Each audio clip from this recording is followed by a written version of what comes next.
शिवजी के प्रमुख गणों में एक गण भृंगी भी आते हैं। भृंगी के विषय में पुराणों में एक अनोखी कथा है, जिसके कारण महादेव शिव और मां जगदम्बा को अर्धनारीश्वर का रूप धारण करना पड़ा।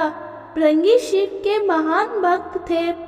हर समय वे शिव के ध्यान में मगन रहते थे। उन्होंने स्वप्न में भी शिव के अति किसी और का ध्यान नहीं किया था। यहाँ तक कि मां जगदम्बा को भी वे शिव से पृथक मानते थे। एक बार शिव भक्त भृंगी कैलाश पर्वत शिव की आराधना करने पहुँचे।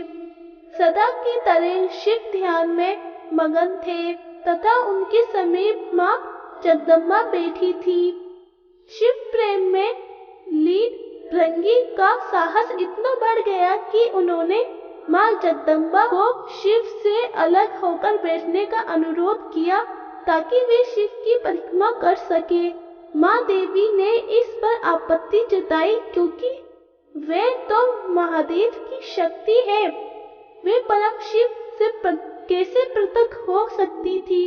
इसलिए मां पार्वती ने भृंगी को समझाने का प्रयास किया तथा वेदों के उदाहरण बताए, परंतु भृंगी बहुत हठी थे।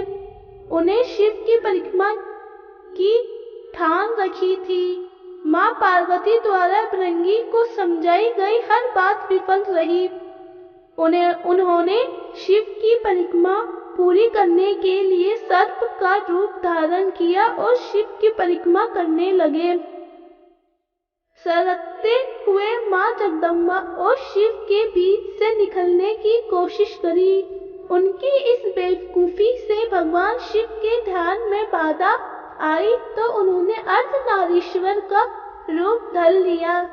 जब शिव भक्त भृंगी को शिव के अर्धनारीश्वर रूप के कारण उनकी परिक्रमा में बाधा महसूस हुई तो उन्होंने चूहे के रूप धारण कर लिया तथा एक और मूर्खतापूर्ण कार्य करने लगे। वे शिव के अर्धनारीश्वर रूप को कुचलने लगे तथा दोनों एक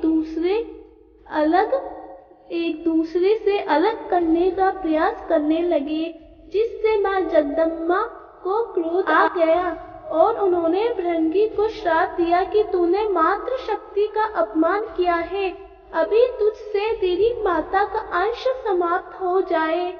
इंसान के शरीर में हड्डियां और पेशियां पिता से मिलती है, परंतु मांस और रक्त मां से मिलती है। अतः तत्काल भृंगी के शरीर से रक्त और मांस अलग हो गया और उन्हें भयंकर पीड़ा से गुजरना पड़ा।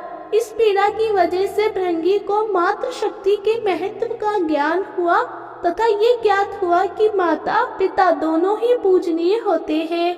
माता को भृंगी पर दया आ गई और उन्होंने उनकी पीड़ा को समाप्त किया।